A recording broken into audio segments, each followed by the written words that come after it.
먼저 지난주일에 우리가 묵상했던 말씀들을 잠시 돌아봅니다. 예루살렘 교회는 급격하게 성장하면서 사도들을 도울 동력자들, 일꾼들을 세우게 되었습니다. 교회 사람들을 세우고 사역 분담이 이루어지면서 초대교회는 더욱더 성장했고 복음은 흥왕하게 전파되게 되었다는 겁니다. 그렇습니다. 어떤 조직, 어떤 공동체이든지 사람이 중요합니다. 인사가 만사라고 하죠. 그 공동체나 가정, 그리고 교회, 국가, 어떤 사람을 세우느냐에 따라서 그 공동체의 운명과 미래가 달라지기도 합니다. 우리 초대교회는 7명의 신실한 하나님의 사람들을 세웠고 그들로 인해서 교회는 더욱더 견고하게 주의 복음을 전파하는 공동체가 되었다는 겁니다. 첫 번째로 세워진 리더들은 어떤 사람들이었습니까? 지난주일 본문 3절 4절을 다시 읽겠습니다. 시작. 형제들아, 너희 가운데서 성령과 지혜가 충만하여 칭찬받는 사람 7을 택하라. 우리가 이 일을 그들에게 맡기고 우리는 오로지 기도하는 일과 말씀 사역에 힘쓰리라. 아멘. 어떤 이가 리더가 되어야 할까요? 지혜와 성령이 충만한 사람이라 그랬습니다. 그리고 사람들에게 칭찬받는 사람, 인정받는 일꾼이어야 한다는 겁니다. 이런 사람이 리더가 되면 교회는 평안합니다. 생명력 있는 공동체가 됩니다. 문제가 전혀 없을 것이라는 뜻이 아닙니다. 문제가 생겨도 하나님의 방법으로 해결할 수 있습니다. 많은 갈등과 어려움들을 주님의 말씀과 성령의 인도하심을 받아 풀어낼 줄 아는 성숙함이 있고 성령의 9가지 열매가 그 인격적 특성으로 그들 리더십을 통해서 드러나기 때문에 성도들이 함께 영적으로 은혜를 받고 변화받고 새로워지는 일들이 있게 될 것이라는 겁니다. 그들은 위기를 도리어 기회로 바꿀 줄 아는 능력이 있습니다. 리더십이 성령 충만하면 교회가 성령 충만한 공동체가 됩니다.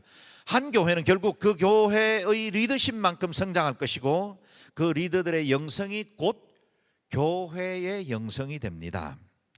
7 사역자들은 교회 살림을 전담하는 역할을 맡았지만 그들이 단순히 행정과 관리직만 감당한 게 아니라 그들은 복음을 전파하는 일에도 탁월했고 그 일에 누구보다 헌신적이었습니다.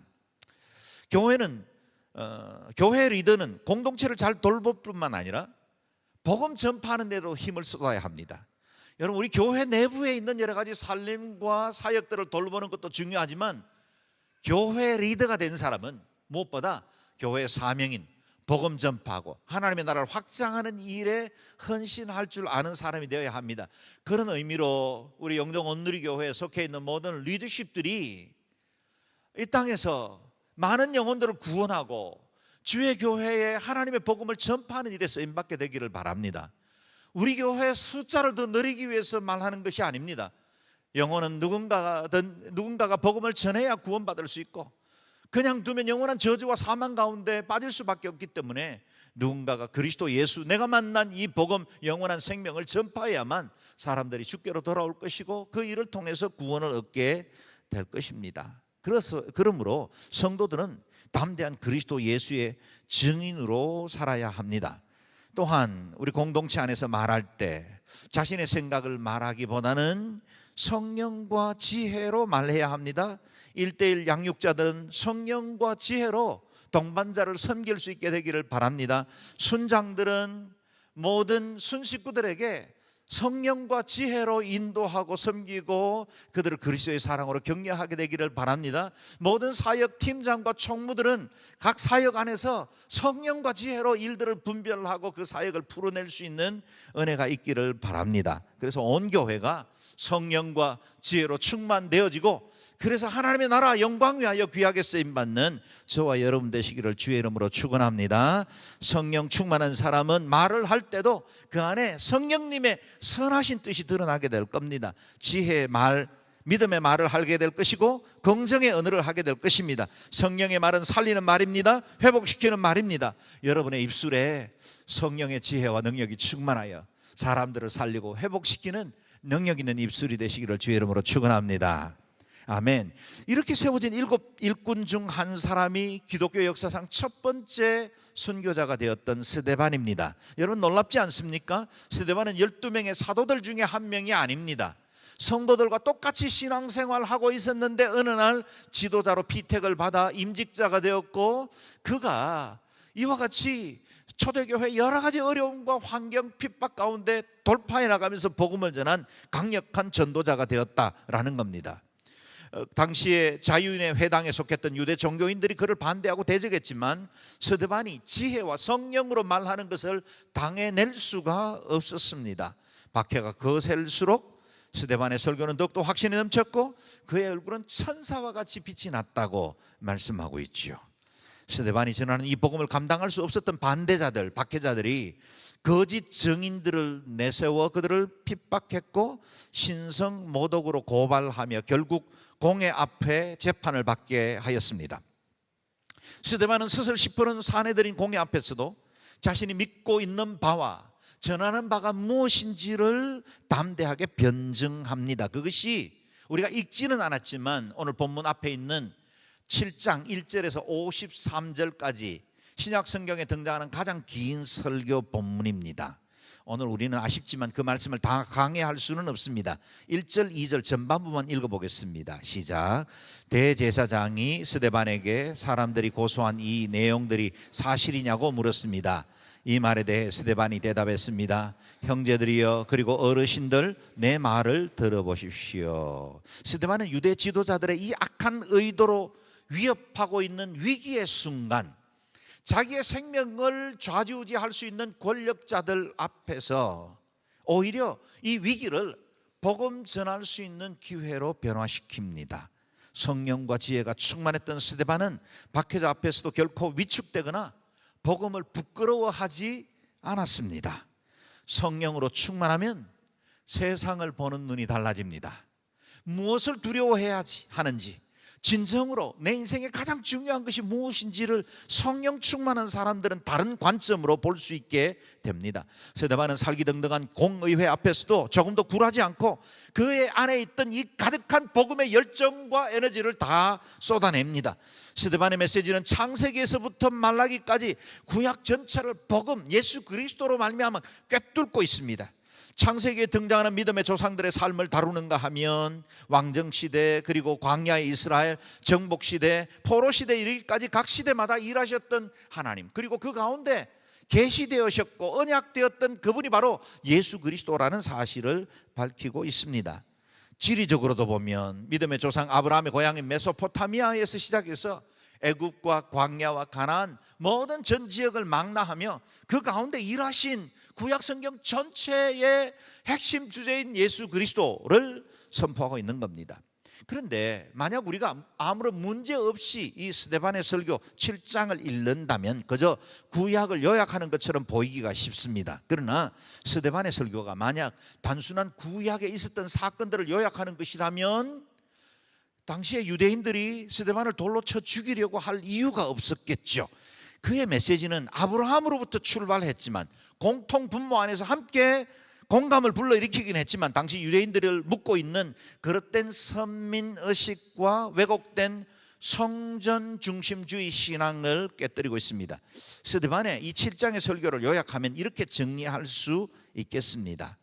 영광의 하나님이 이스라엘을 선택하시고 언약을 주셨으며 믿음의 조상들과 선지자들을 통해 많은 복을 주셨지만 오히려 이스라엘은 마음이 완악하여 하나님을 거역하였고 우상을 섬겼으며 선지자의 소리에 귀를 막고 배척하게 되었습니다. 뿐만 아니라 성경에 예언된 대로 하나님께서 하나님의 아들을 보내셨지만 도리어 십자가에 못 박아 죽였습니다. 뿐만 아니라 사람이 지은 성전과 유대주의 안에 하나님을 가두어 온 세상을 향하신 하나님의 새로운 구원의 계획을 받아들이지 않고 있었던 겁니다. 이러한 스데반의 도전적인 선포에 공회에 있었던 사람들은 다 하나같이 마음이 찔렸습니다. 자신의 죄가 덜추어난 것입니다. 그들은 자신의 죄를 덜추어내는 이 현장 앞에서 죄를 회개하려고 한 것이 아니라 도리어 분노를 드러내며 공격하기 시작했습니다. 오늘 본문 54절을 읽겠습니다. 시작. 그들은 이 말을 듣고 화가 치밀어 올라 스데반을 보며 이를 갈았습니다. 스데반의 설교를 듣고 종교 지도자들의 마음이 동요합니다. 여기까지는 자연스러운 반응이죠. 어느 누군가 내 내면에 있는 문제를 덜추어내거나 죄의 문제를 고발하면 우리 마음은 혼란스럽고 또 두렵기도 합니다. 죄 문제 앞에서 마음이 찔리지 않는 사람이 없죠. 우리 마음 안에 있는 양심의 칼날이 그때 작동하기 시작하기 때문이죠. 그러나 죄가 드러났을 때 사람들의 반응은 두 가지 전혀 다른 극단적인 형태로 드러납니다.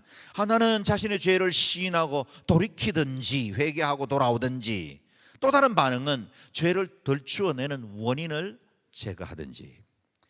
사도행전 2장에도 베드로가 오순절 직후에 거리로 뛰어나가 복음을 전했습니다. 그때 많은 사람들의 마음이 찔렸습니다. 사람들은 자신의 옷과 가슴을 찢으며 형제들아 우리가 어찌할꼬 그렇게 통탄할 때 베드로는 설교하지요. 회개하여 각각 예수 그리스도의 이름으로 세례를 받고 죄 사함을 받으라, 그리하면 성령을 선물로 받게 될 것이다. 그런데 이 동일한 설교를 듣고 많은 사람들이 주께로 돌아왔습니다. 하루 3,000명이나 주께 회개하는 역사들이 일어났습니다. 여러분, 베드로의 설교와 스데반의 설교는 내용적으로 그리 크게 다르지 않습니다. 이번에도 사람들은 마음에 찔렸습니다. 찔렸는데 회개하지 않고 도리어 이를 간 겁니다. 자신의 죄를 덜추어내는 자를 제거하기로 결정합니다. 이러한 분노가 들끓는 상황 한가운데 놓여진 스데반입니다. 곧 그가 죽을 수도 있는 위기 앞에 있었습니다. 그런데 그의 눈은 땅이 아니라 하늘을 바라보기 시작합니다. 55절 56절인데요 읽겠습니다. 시작. 그러나 스데반은 성령으로 충만해 하늘을 우러러 하나님의 영광과 예수께서 하나님 오른편에 서 계신 것을 보고 이렇게 외쳤습니다. 보십시오, 하늘이 열리고 인자가 하나님 오른편에 서 계신 것이 보입니다. 아멘. 스데반은 성령이 충만했을 뿐만 아니라 그의 눈은 지금 하늘을 주목하여 보고 있습니다. 그저 먼 하늘 멍하니 바라본 게 아닙니다. 그의 눈은 한 곳을 주목해서 보고 있는데 영광스러운 하나님의 나라 보좌의 그 비밀이 열리게 된 것입니다. 거기 하나님의 보좌가 있고 그 우편에 서신 그리스도를 보았습니다. 그가 사랑하는 주님입니다. 목숨 걸고 증거하던 바로 예수 그리스도, 그분이 하나님의 보좌 우편에 서신 것을 보게 된 겁니다. 우편에 서셨다는 말은 단순히 위치를 말하지 않습니다. 우리가 영어에서도 right이라고 말할 때 그것은 오른편을 의미하면서도 권리를 의미하는 단어가 되듯이 그 오른편은 하나님께서 그 아들 예수 그리스도에게 하늘과 땅의 모든 권세를 주셨다는 사실을 상징적으로 보여주는 위치입니다. 스데반의 이 마지막 장면을 상상해 보십시오. 공회 앞에 선 그의 얼굴은 천사와 같이 빛이 나고 있었습니다. 그 입에서 폭포수와 같이 거침없는 하나님의 복음이 선포되고 있었고 그의 눈은 하늘의 그 비밀한 계시, 저 장막 너머에 있는 하늘의 영광을 보고 있었습니다. 그리고 외치지요. 보십시오, 하늘이 열리고 인자가 하나님의 오른편에 서 계신 것이 보입니다. 스데반의 눈에는 하나님의 그 영광이 보였겠지만 박해자들의 눈에는 보이지 않았을 겁니다. 오히려 그들은 듣고 싶지도 않고 생각하고도 싶지 않는 장면이었을 겁니다. 더 큰 분노를 일으키는 말이 되었습니다. 57절 58절 읽어봅니다. 시작. 그러나 그들은 귀를 막고 목이 찢어져라 목소리를 지르며 그를 향해 일제히 달려들어 그를 성 밖으로 끌어낸 후 돌을 던지기 시작했습니다. 한편 목격자들은 자기들의 옷을 벗어 사울이라는 청년의 발 앞에 두었습니다. 아멘. 스데반의 메시지는 저들의 영혼을 뒤흔들기에 충분했습니다. 죄책감을 불러일으킬 수 있었습니다. 양심이 스스로 고통을 느꼈을 겁니다. 자신의 죄를 진지하게 돌아보고 회개할 수 있는 마지막 기회, 스데반이 전하는 복음 앞에 반응할 수 있는 기회가 있었습니다. 그러나 그들은 스데반의 말을 듣지 않으려고 귀를 막았고 오히려 스데반이 외치는 그 복음의 소리를 뒤덮기 위해서 더 큰 목소리로 목이 찢어져라 소리를 외칩니다. 그들은 집단이란 불특정 다수 속에 자신을 숨기고 스데반을 성 밖으로 내몰아칩니다. 그리고 자신의 정당성을 확보하기 위해 율법의 이름으로 돌을 던집니다. 신성 모독죄를 처벌한다는 명목으로 자신의 양심과 죄책감을 기만하고 있었던 겁니다. 첫 순교자 스데반의 마지막 장면이죠. 59절에서 60절 읽겠습니다. 시작. 그들이 돌로 칠 때 스데반은 주 예수여 내 영혼을 받아주소서라고 기도했습니다. 그러고 나서 스데반은 무릎을 꿇고 큰 소리로 주여 이 죄를 저 사람들에게 돌리지 마소서라고 외쳤습니다. 이 말을 끝낸 후 그는 잠들었습니다. 아멘. 참으로 끔찍하고 잔인한 일이었지요. 짐승처럼 성 밖으로 내던져졌고 그 위로 돌들이 날아옵니다. 스데반은 극심한 육체 고통 때문에 큰 소리로 부르짖습니다. 마치 우리 주님께서 십자가에 못 박혀 돌아가시던 그 순간에 엘리 엘리 라마 사박다니, 나의 하나님 어찌하여 나를 버리십니까? 라고 외쳤던 것과 같이 스데반도 크게 부르짖습니다. 육체를 가진 존재이기 때문에 자연스러운 반응일 수 있지요. 그러나 그 절규의 내용이 무엇이었는가 하는 건 더욱더 중요합니다. 이것은 단순한 고통스러운 신음소리가 아니었습니다. 자신을 해치는 사람들을 향한 저주도 아니었습니다. 우리의 상식으로는, 우리의 이성과 우리의 삶 속에서는 발견할 수 없는, 이해하기 힘든 두 가지 기도를 드립니다. 주 예수여 내 영혼을 받아주소서.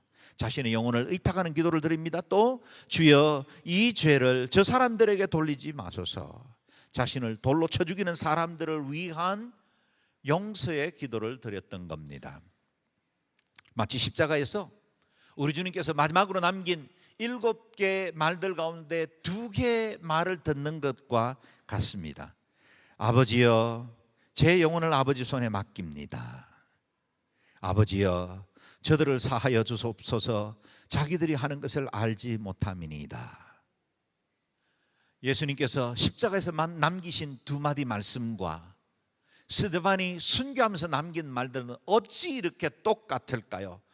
어떻게 이렇게 그리스도를 닮아갈 수 있을까요? 마지막 순간까지 그리스도 한 분만 생각하고 그리스도의 그 마음과 생각으로 채워져 있을까요? 너무나 부럽기도 하고 한편 두렵기도 합니다.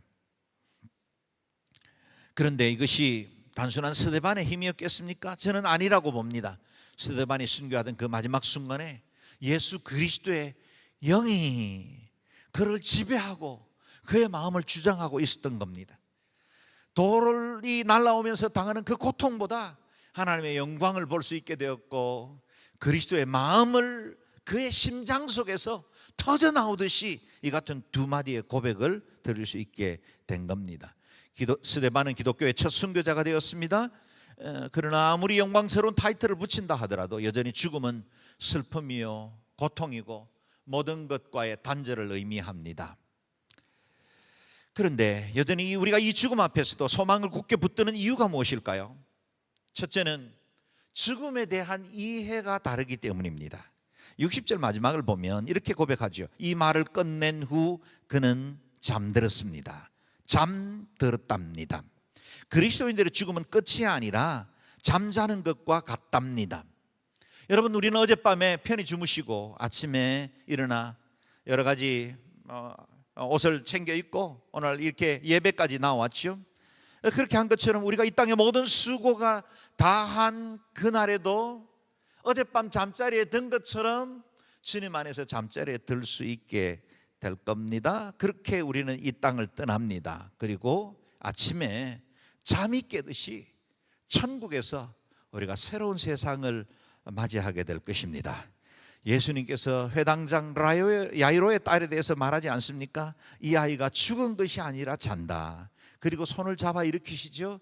달리다금 소녀야 일어나라.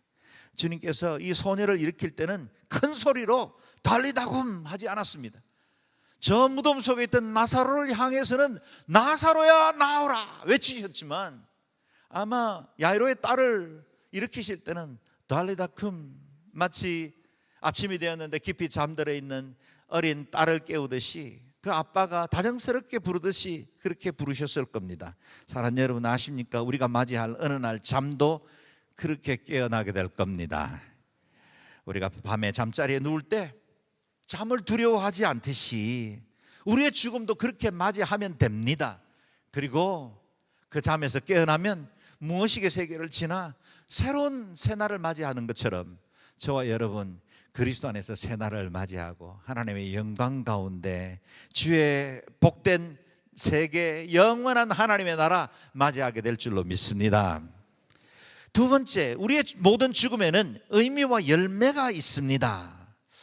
이 땅에도 고귀한 죽음으로 최후를 맞이한 사람들이 적지 않지요. 다른 사람을 위해서 희생한 소방관의 아름다운 이야기도 있고, 달려오는 차를 앞에 있는 아기를 밀어내고 대신 죽은 고귀한 희생의 이야기도 듣습니다. 술 취해서 지하철에 떨어진 일본인을 플랫폼 위로 얹어놓고 자기가 대신 죽었던 한국인 청년의 정말 너무 귀한 이야기도 우리는 알고 있죠. 많은 사람들이 이와 같은 희생의 삶을 삽니다. 그러나 그 모든 죽음보다 그리스도와 복음을 위해서 죽는 죽음은 영광스럽습니다. 열매를 맺습니다. 가장 고귀하고 가치 있습니다. 주님은 하늘에 미리 땅에 떨어져 죽으면 많은 열매를 맺느니라 말씀하십니다. 58절에 보면 스데반을 돌로 치려 할 때 사람들은 자신의 거추장스러운 겉옷을 벗어서 사울이라는 청년의 발 앞에 맡겨 놓습니다. 사울은 그냥 옷을 맡은 그런 사람이 아닙니다. 이 일에 책임 맡은 역할을 한 사람이죠.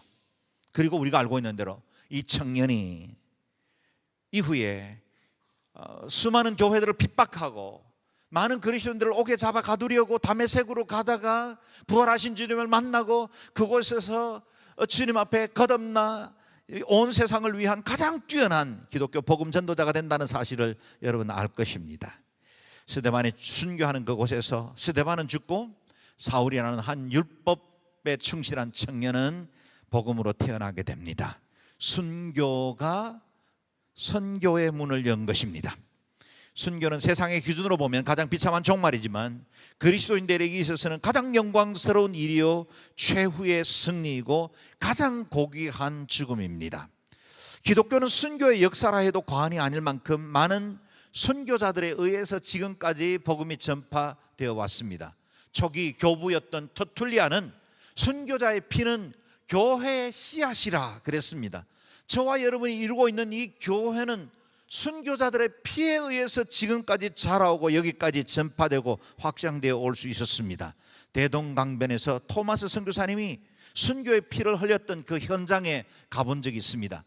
북한은 평양에 아주 큰 기념비를 세우고 그것이 바로 제너럴 셔먼홀을 침략자 제너럴 셔먼홀을 무너뜨린 기념비라고 세워놨지만 그곳에서 바로 우리의 토마스 선교사님 최초의 한국에 온 선교사 순교자가 그곳에서 피를 흘리며 죽었습니다. 그가 마지막 목이 잘리기 직전에 성경을 건네준, 그래서 그 성경을 얼떨결에 받았던 박충권이라는 사람이 이 땅에 기독교인으로 거듭납니다.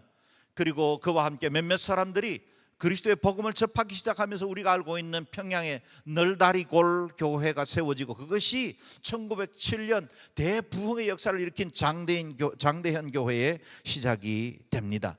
순교의 피가 흘려졌던 그곳에 반드시 다른 열매가 맺게 되어 있습니다. 하늘의 밀알이 뜨거러지면 많은 열매를 맺게 되어 있습니다. 우리가 살아가는 이 모든 순교적 삶, 그리고 우리가 그리스도를 위해서 헌신하는 이 모든 것들은 선한 열매를 맺게 되어 있습니다.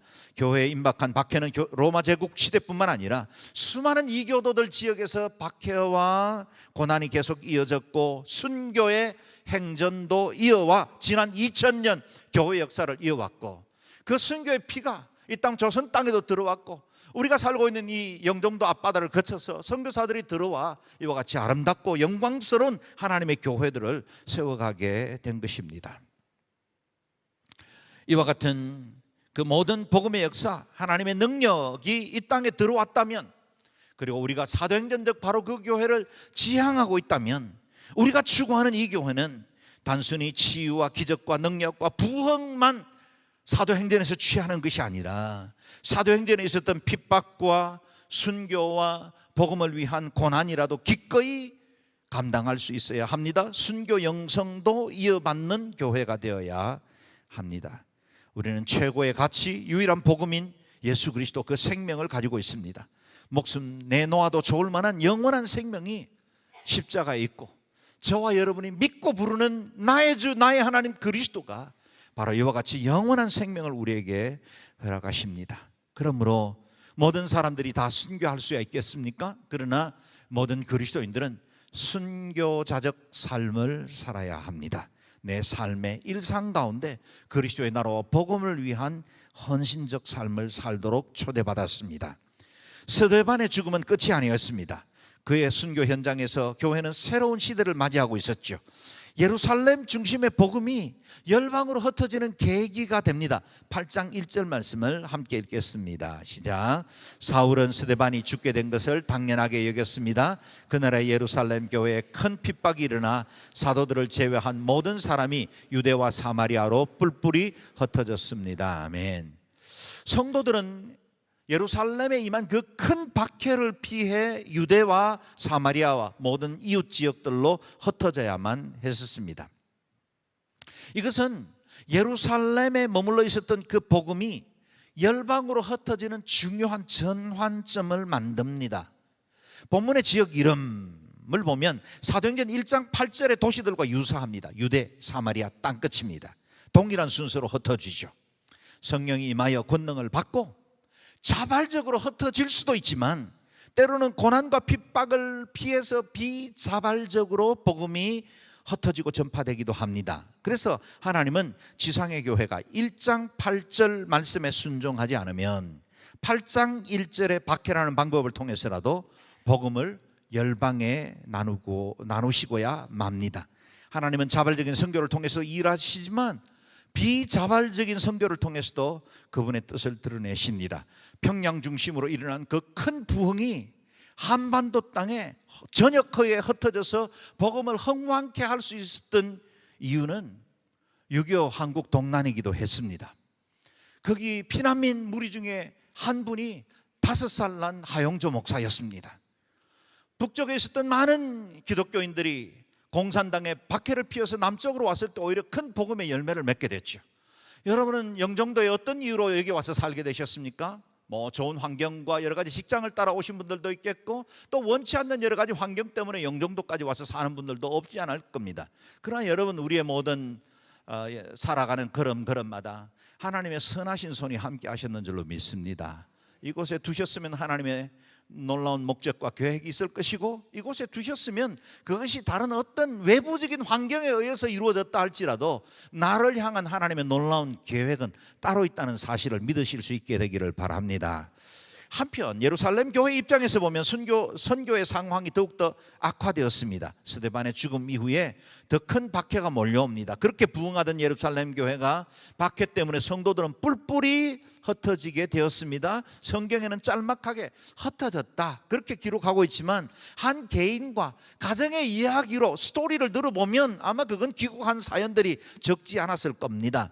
이제까지 자신의 터전을 만들어 왔고 이곳에 일터가 있고 지금까지 정든 사람들이 다 살고 있는 그 지역을 복음 때문에, 예수 때문에 떠나 전혀 낯선, 아무것도 보장되지 않는 새로운 지역에서 산다는 것, 누가 그것이 편하겠습니까? 쉬운 일이겠습니까? 다 어려운 환경입니다. 그런데 그들이 복음 때문에 그 지역을 떠나고 흩어져야만 했다라는 겁니다. 큰 고난을 당하면 아무리 신앙 좋은 사람도 흔들리게 마련입니다. 왜 흔들리지 않겠습니까? 왜 두렵지 않겠습니까?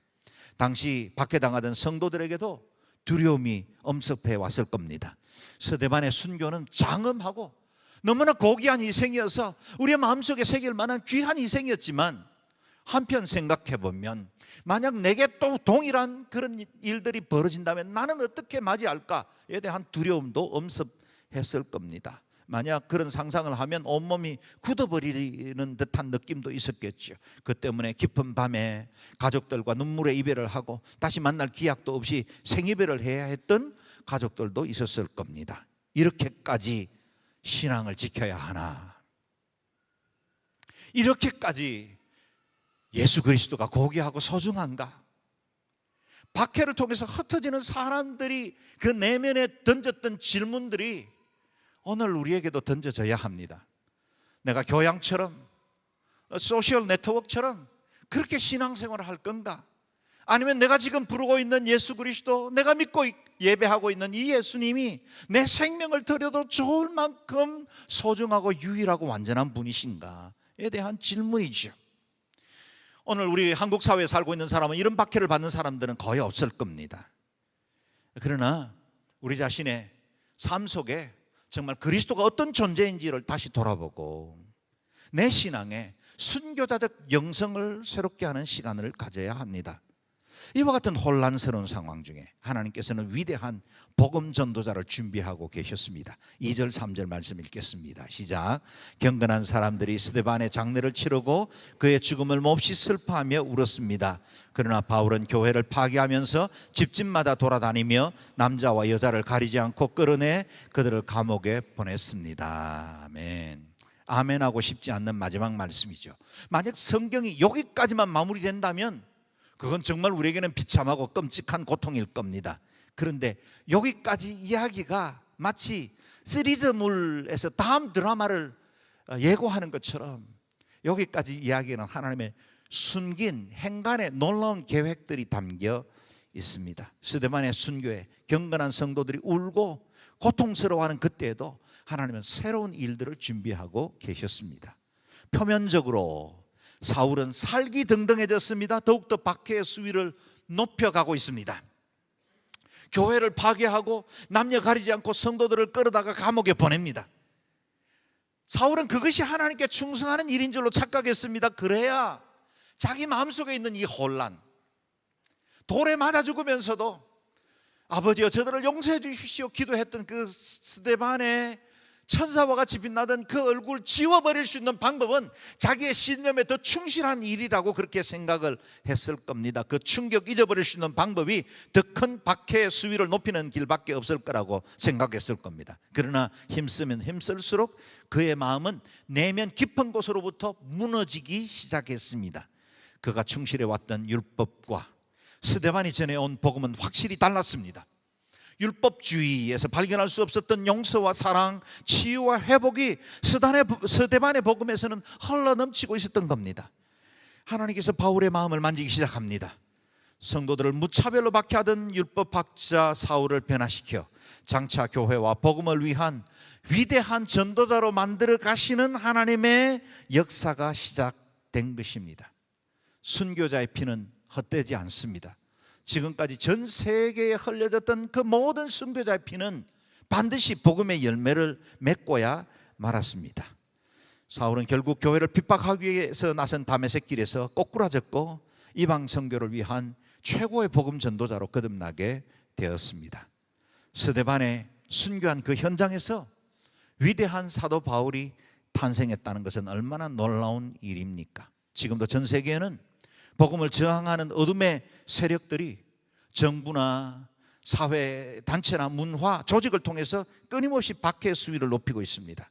그러나 그럼에도 불구하고 하나님의 나라는 여전히 확장되고 있습니다.